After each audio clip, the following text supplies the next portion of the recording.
My name is Kris Maschewsky, and I'm actually politically active in the Berlin tenants and anti-gentrification movement. I try to only very roughly sketch how I see this crisis. I mean, I'm not able to give you a whole critique of this crisis here, but at least I want to try to give an idea of what I see as the source of this crisis we're in right now. The current crisis mainly appears as a crisis of the financial sector. I mean, it started as a mortgage crisis in the US, based on variable mortgage credits. Then it became a banking crisis. Now it's a state debt crisis. And I always argue this is not the source of crisis. It's not in the banking system. But I think it's important to understand that the sources of this crisis are lying back 20 or 30 years in time, and their root is in the production system. For example, the whole financial sphere or the banking financial industry grew extremely within the last 30 years.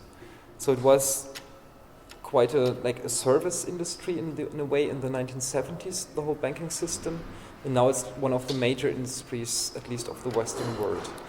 So how come the financial industry grew that large in the last 30 years? I think the problem behind this is exploitation in the production process. You had a relatively calm, Fordist phase of capitalism, which was, I would claim, also based on the destruction in the Second World War. But this was coming to an end or coming to crisis in the 1970s already. Why? You have, on the one hand, you have the exploitation of workers in the work process, and that, on the other hand, is the same as the process of accumulation of capital. So workers are exploited, and the wealth they produce and are being ripped off is becoming capital. And this capital is always, or needs to search for new investments. On the other hand, you have the problem of overproduction. If you invest into capitalist production, you have to sell the goods that are being produced in the end. And to a certain part, capitalists can buy the products from each other, but if you have a process of continued exploitation of the working class, then at some point of time the problem arises that on one hand you have huge amounts of capital who want to invest into industrial production, but you don't have enough or not wealthy enough workers to buy all those products that could be produced. And this process is amplified all the time, or most of the time, because workers are being exploited and capital is growing. And what's being exploited here is adding up on capital, and this capital wants to invest into production, and they invest into production, but at a certain point they realize, they can't sell all their products because there's not enough consumption power in the working class. So this is very simplified. I think one of the main contradictions of capitalist society. Capital is forced to look for new possibilities of investments or investment options, because not all of it can be reinvested into production. If you now look at the situation of the last 20, 30 years, I think there's a huge amplification of this problem. A lot of individual capitals reacted to the crisis of the 1970s by, for example, increasing productivity or doing worldwide sourcing, replacing German textile workers by Chinese textile workers, reducing costs of production by this, cost of labor. And you had a lot of processes where individual capitals were able to even decrease the costs of labor or the production costs, increase their individual profitability. But if all the capitalists around the world do more or less this, then this is only amplifying the problem of this imbalance of capital versus labor. So what is a solution strategy for an individual capital is a crisis tendency if all the capitals do this on the world. David Harvey, a Marxist geographer, he argued, I think 2 years ago, that something like an unsustainable new accumulation regime had developed. He says we have something like a low-cost, low-profit production system. It was possible by different means to reduce the costs of production very much, but this also meant in the end, also quite low profits in production, actually. And that's why he said, on the one hand, you can say like capitalism is becoming sick of its own success. The possibility of capitalists to reduce labor wages is now becoming a bought or a limitation of capitalism for itself. On the other hand, still the process of capital accumulation is going on, and you have all these huge amounts of capital, and where are they going to flow? If you don't do anything with your capital, if you don't reinvest it, it's going to be devaluated by inflation. So you usually have to do something with your capital as a capitalist or as a firm. One major form of solving this crisis tendency of capitalism in the last 2 decades was by the creation of fictitious capital or by credit.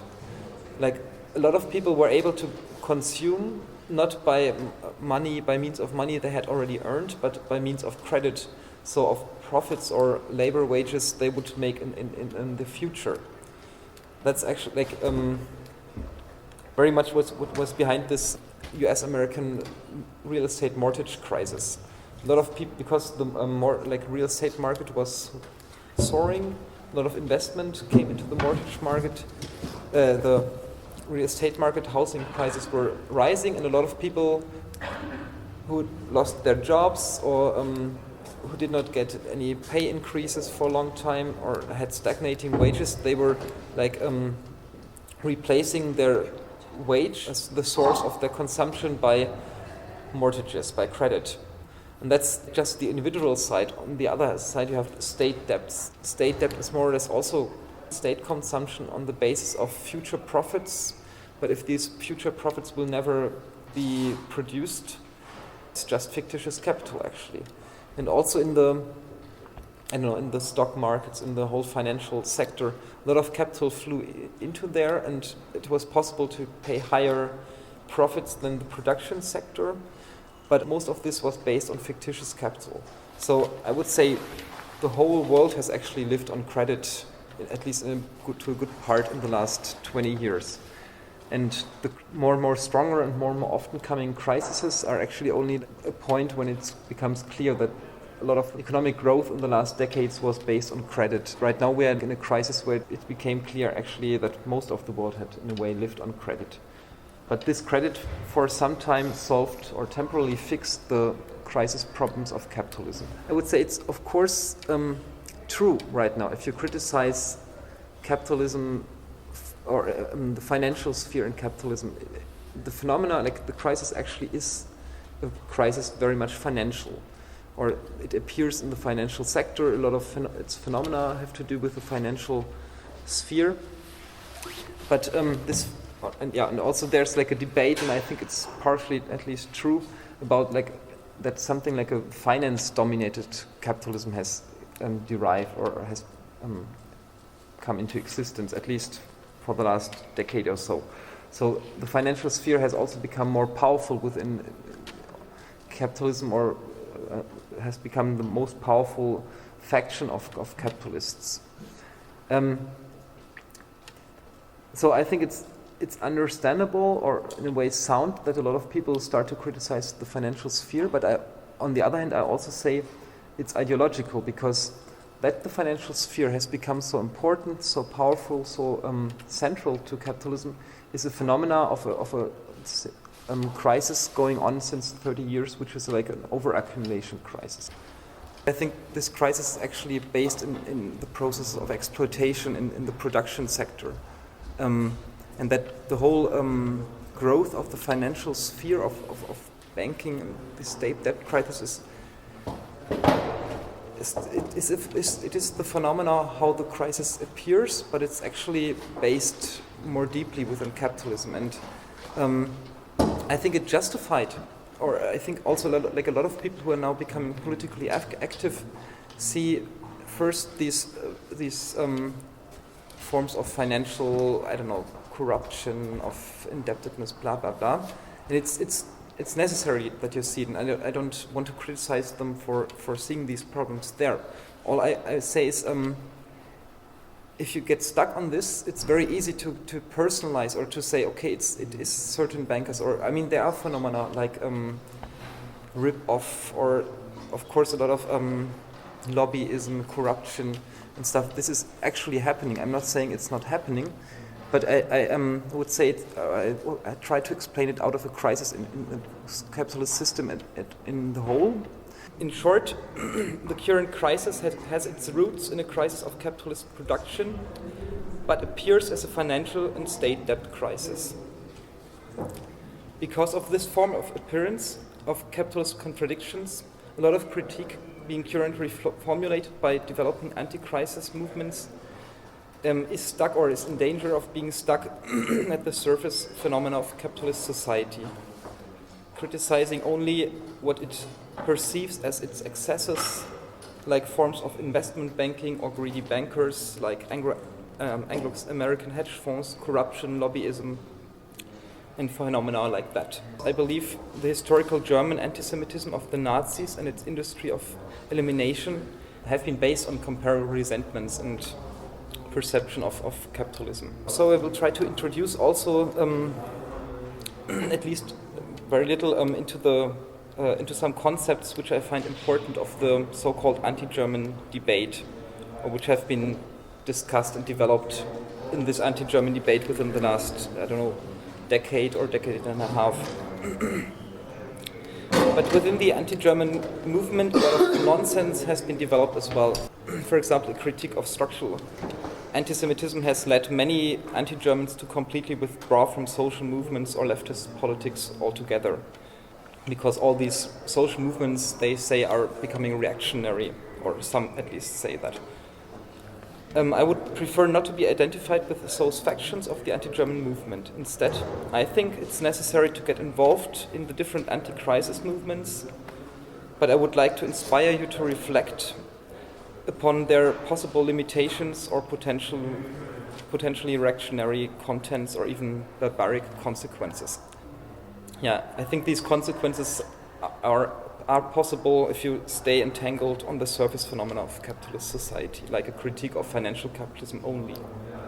And I hope that what I will tell will encourage you to reflect upon this and strengthen and sharpen anti-capitalist critiques and movements, and help in a way to immunize them against forms of reactionary critique.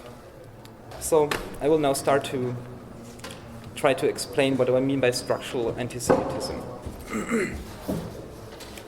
I use the term structural antisemitism because I think, or it is a form of pseudo-anticapitalism that often identifies Jewish people as its main enemy, but can easily be directed against other social groups as well.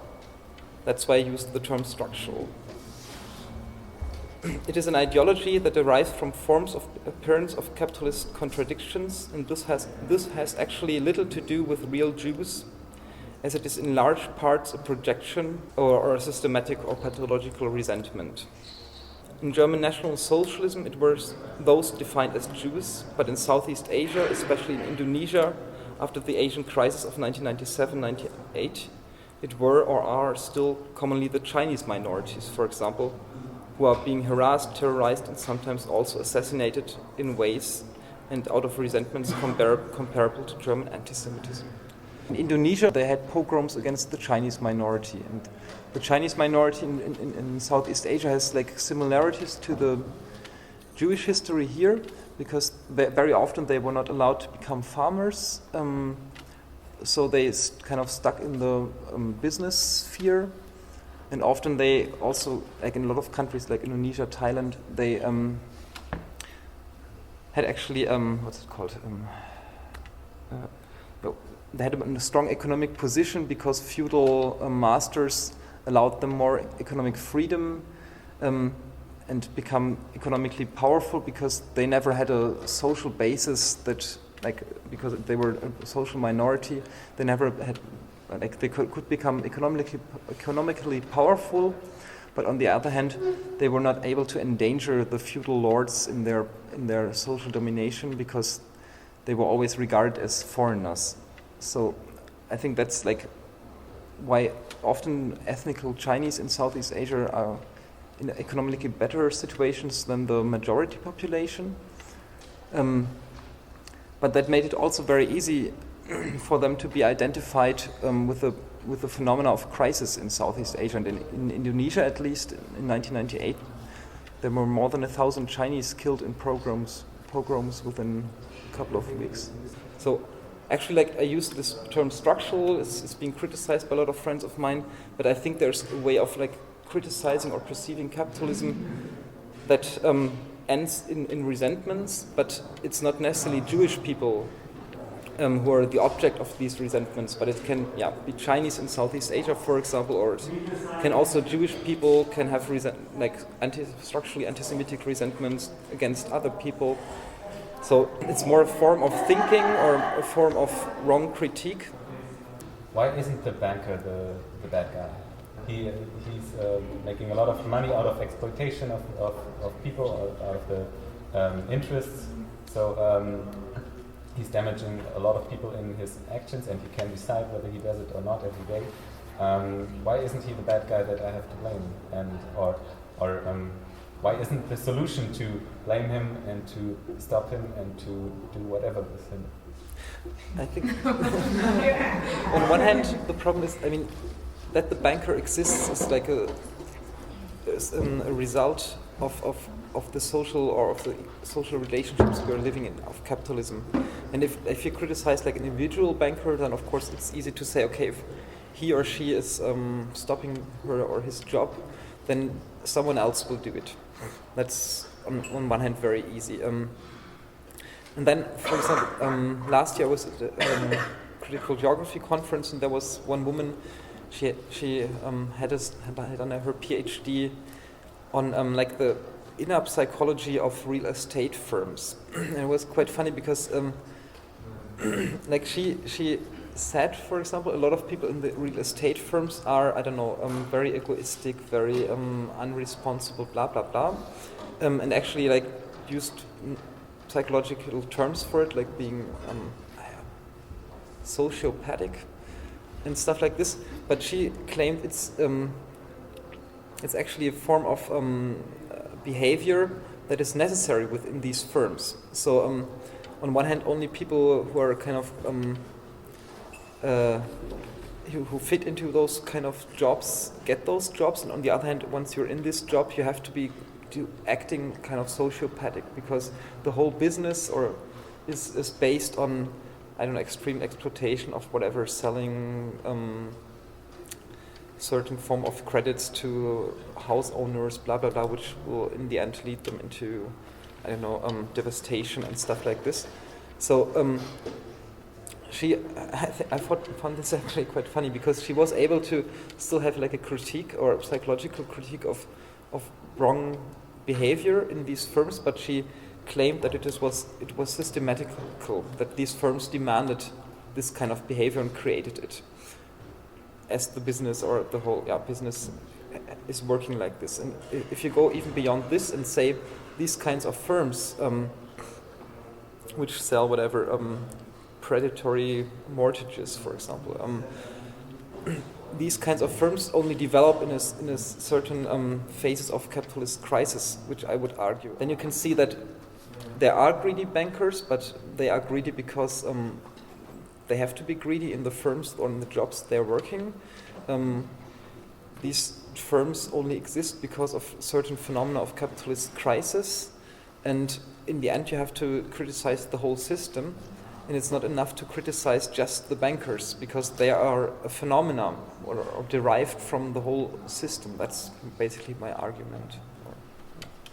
Of course, in my opinion, of course you have to critically reflect upon the whole situation and the whole system, and of course we are products of our system, etc., etc. But then politics is not only something metaphysical, one system that exists outside of us somewhere and we cannot fight it. Of course there are people who have responsibilities for some things, and people make their own choices. So I agree on what you say, that it can lead to very weird paths, like to be like, it's their fault or whatever. But I think it's something like a balance between the two. Yeah. You have to bring it also down to earth. There are people who are doing this politics. It's also like, if you want to mobilize people, or if people start to politicize themselves, of course, they first start with these phenomena, and also I think it's very important to explain these phenomena. I'm not going to be able to do it here in this short workshop, but I think, like in contrast to a lot of anti-Germans who totally said, okay, it's not possible to do any social movement at all anymore because everything will lead into anti-Semitism. That's not the consequence I'm willing to take. I think it's very important to act in social movement. I think it's also important sometimes to criticize certain forms of capitalistic excess. But I think if you stay there, then you're more you're in danger of fueling resentments. You still, at least at my attempt is to also try to explain a political economic critique of the whole system. So to explain, yeah, okay, there are phenomena like, I don't know, corruption, lobbyism, nepotism, whatever, but these belong systematically into the system, and by, I don't know, fighting corruption, you will not abolish exploitation in the world or whatever. Sure. That's in Germany's youngest history, it has not usually been Jewish people, but, for example, supposedly Anglo-American capitalists or an Anglo-American casino capitalism as a social form that has been perceived of as the source of danger for Germany's productive industrial capitalism. So here, like in the last couple of years, few people dare to like be openly anti-Semitic, but it's like you have a strong anti-Americanism, or had it. It was much stronger like 6-7 years ago, and a strong critique of like Anglo-Saxon capitalism destroying our social democratic welfare state capitalism, which was supposed to be something different from the Anglo-Saxon predatory capitalism or whatever. Yeah, in the middle of the last decade, for example, the DGB, the German Federation of Labor Unions, ran a campaign against so-called Heuschrecken. Heuschrecken is one of the two German words for grasshoppers, but the German word grasshopper also exists. But Heuschrecke, it's like still a very medieval term. It has this, it incorporates fear of these animals eating all your hay, and you are going to have to die in the winter because you don't have any food left. So this term Heuschrecke, mainly American firms or British firms were identified in this campaign of the German Federation of Labor Unions.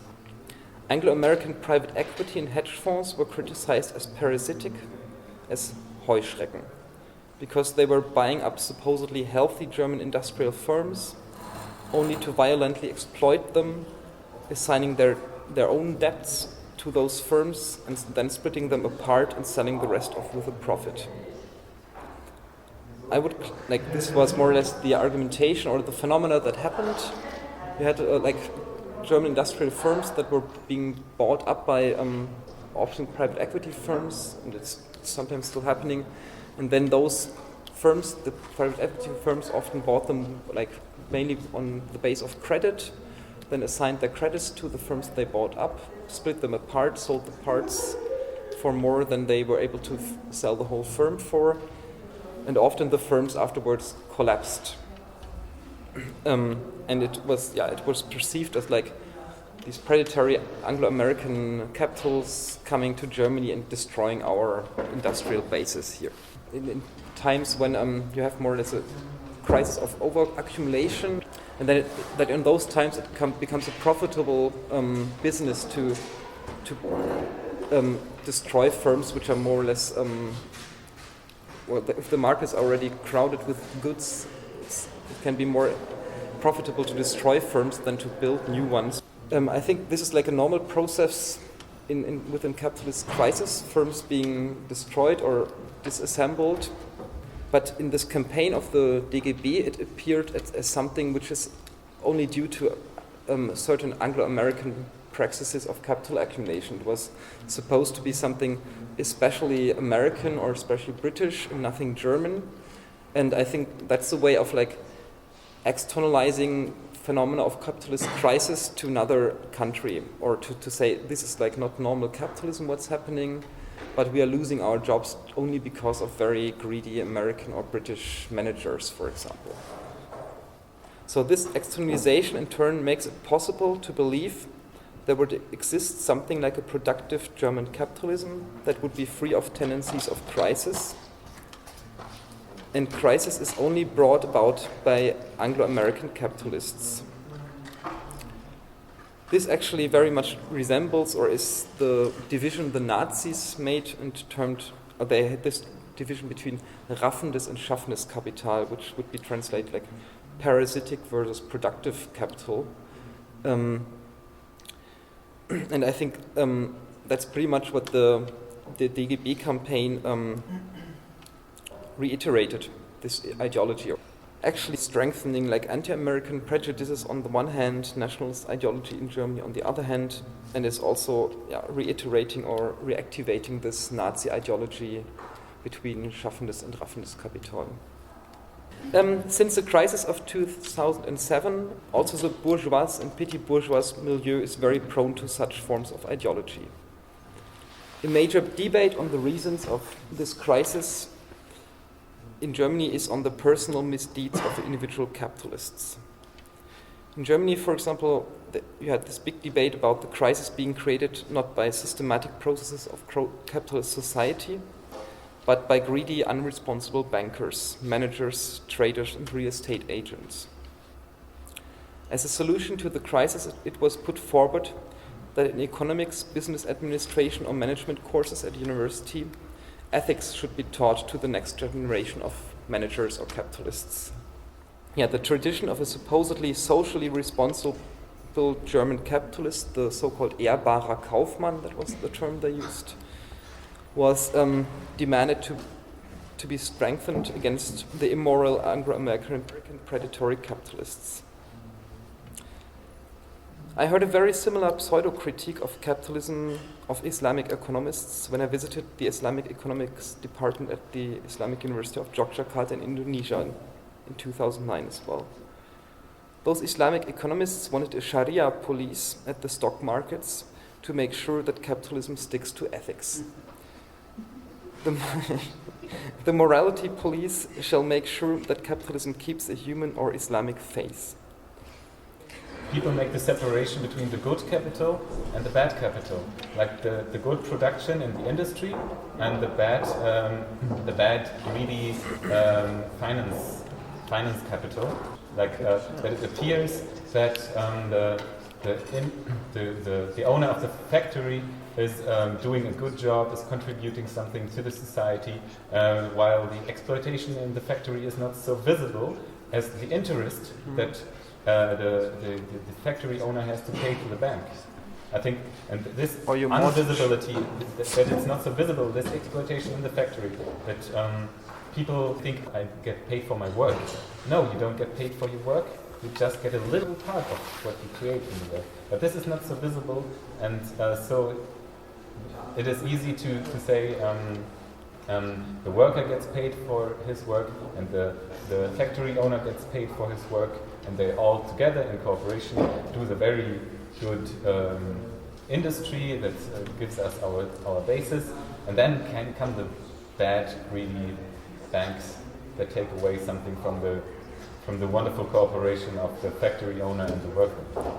I think in classical German antisemitism, like of the Nazi time, it was not necessarily the banking sector, but it was often like also the retail sector, like where you buy your groceries, that was associated, or where you realized I'm poor. Like there was this ideology, or you think, okay, in my work I'm paid for my job, I'm paid a decent wage or whatever, and you only realize when you spend your money on your consumer goods how poor you are, because on one hand there are a lot of things advertised and you can never afford them, and on the other hand you just realize you have barely enough to live or feed your children. When you sign your working contract, you don't see the exploitation. As before, as you said, it seems like you're being paid a fair wage for your job often, or a lot of people perceive this. And you don't see that you're exploited while you're working. The contradictions of capitalism, exploitation in capitalism appears in the circulation sphere, when you go shopping, or in the financial sphere also. Structural anti-Semitism is this ideological critique of your own poverty and exploitation within the circulation sphere. The people are not seeing that they're being exploited in the work process, and so they criticize the circulation sphere or the people active in that for ripping them off, for like being responsible for their frustrating life, for their poverty, for whatever. Yeah, so the economic element of anti-Semitism is this idea actually that the Jews are associated with the circulation sphere, or used to be associated with it, because in medieval Europe they were often the traders, while the others were either feudal lords or farmers. And because the contradictions of capitalism appear in the circulation sphere, it's easy to scapegoat more or less on the business people or on the Jewish business people. So anti-Semitism, or the economic side of anti-Semitism, is that you realize the contradictions of capitalism in the circulation sphere, and the circulation sphere is being associated with Jewish people. And so you could imagine that by killing or eliminating the Jewish people, you would be able to eliminate the crisis tendencies of capitalism. For example, in the economics part of FAZ, of Frankfurter Allgemeine Zeitung, they were, in the last couple of years, very often looking for these external sources of crisis. They could not make a systematic critique of capitalism because they don't want to abolish capitalism, but they have to explain why it's not working right now, so they say it's the greedy bankers or blah, blah, blah. And it's often, or usually, personalized critique of some forms of people behaving unethical, or, well, some people are more into systematic critique, whatever. But mostly it's a personalized critique, or it tends to become personalized. And then I see the danger of resenting against those people you think who are personally responsible for your fucked up life or capitalist problems. Yeah, and that's what I would call like structurally anti-Semitic, or the danger of killing or harassing a certain group of people. Moishe Postone, who wrote this article called National Socialism and Antisemitism, he had this polemic formulation that Auschwitz, the concentration camp, was more or less the German Revolution. So he claimed or argued more or less that anti-Semitism, or German anti-Semitism, was kind of a conformist uprising, or conformist anti-capitalism. That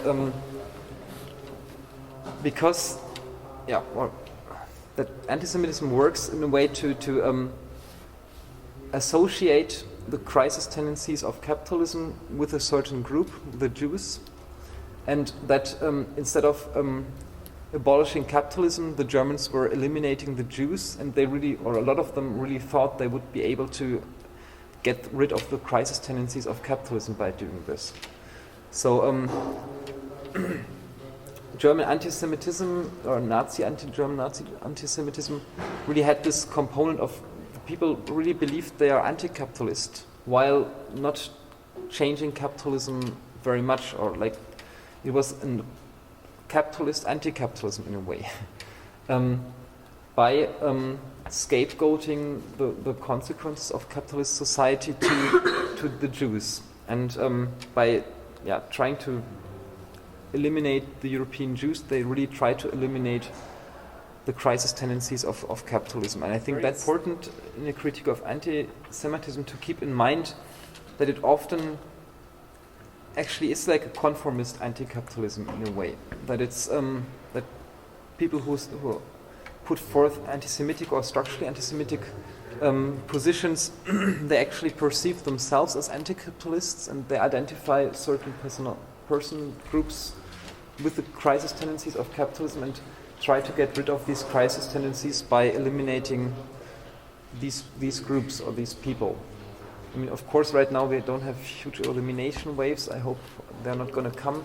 But I think this is always the danger, and that's why it's important for social movements or progressive social movements to have this danger in mind, I want to state that I see structural antisemitism as an ideology in the sense of necessarily false appearance of crisis or whatever, of capitalist structures. It is not mainly a form of mass manipulation, like conscious mass manipulation, even though this also exists, but it is an ideology deriving of the forms of appearance of capitalist contradictions. But this also means that as soon as people start to be bothered by capitalist society, as many are right now in response to the global crisis, there exists the danger that they will themselves produce reactionary and or structurally anti-Semitic forms of ideology or reactionary pseudo-anti-capitalism. So a lot of people who start to criticize capitalism but stay entangled in its surface phenomena are becoming the producers of forms of ideological anti-capitalisms. They do not have to be manipulated, but are coming to the wrong answers by themselves. That is the reason why quite often a right-winged, openly reactionary critique of today's society is not that far apart from leftists' positions. It's very easy to formulate a reactionary critique by yourself. It's not necessary. I think there are a lot of critiques being formulated right now which are not reactionary, but I think often still a lot of people think that anti-Semitic ideology or whatever is just people have to be manipulated to develop this. But I think it's the other way around. As the contradictions or the capitalist system is appearing in an ideological way, if you only reflect on what you see, you will come to ideological solutions, and that's why I think that revolutionary or progressive critique has always to necessarily be a bit more theoretic. And I think that's making radical leftist politics much more difficult than, I don't know, bourgeois, fascist, Islamist politics, because they can stick with the first surface phenomena, and we have to explain why we cannot stick with the surface phenomena, but explaining them as well and explaining the roots of the phenomena. This is nothing you can easily put onto a poster in a demonstration. A lot of Antigermans, they stopped being political because of this situation, I think. And I don't want to argue for that, not at all. Just that I think it's necessary to have a theoretical critique of the society as well, or at least work on it partially, without reading books for 10 years and not doing any political action. That's not what I want to advise to. We were discussing. We were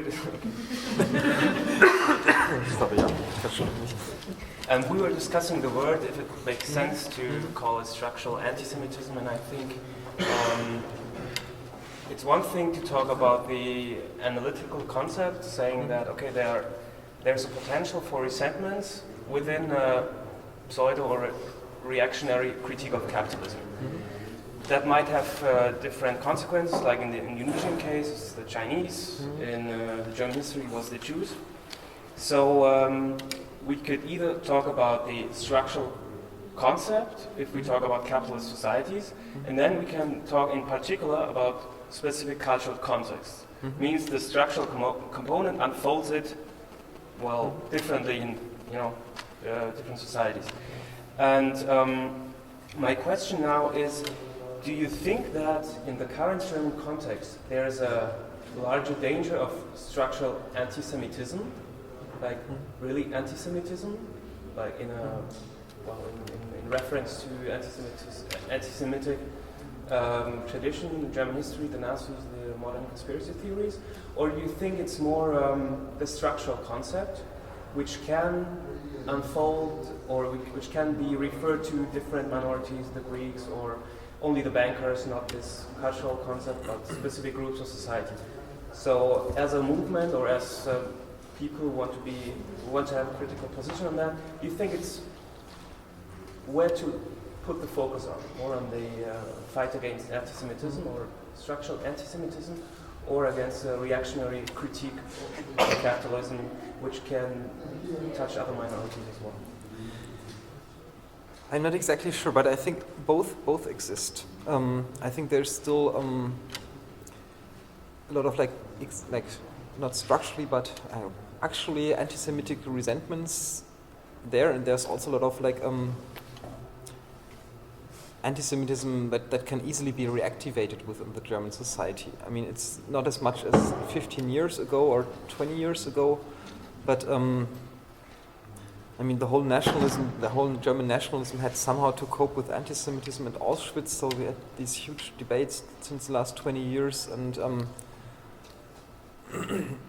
on the one hand, of course, a lot of people know about anti-Semitism, don't want to be anti-Semitic, and I think you also still have like a lot of anti-Semitic cliches, at least, which are quite widely spread. And in case the crisis hits here and people are becoming angry and search for the reasons of what's wrong in their lives, I think, or I could imagine this could be reactivated. But on the other hand, right now, I think the phenomena of like anti-Americanism, or like at least like this critique of finance sector, banking, and pretty much without any direct ethnic or religious groups assigned to it, is much more important in the moment. And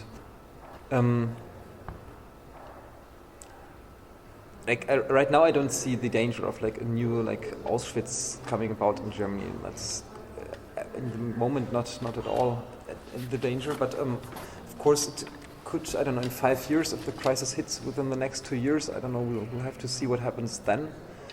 This understanding of capitalism must admit that ideological anti-capitalisms usually have an element of truth.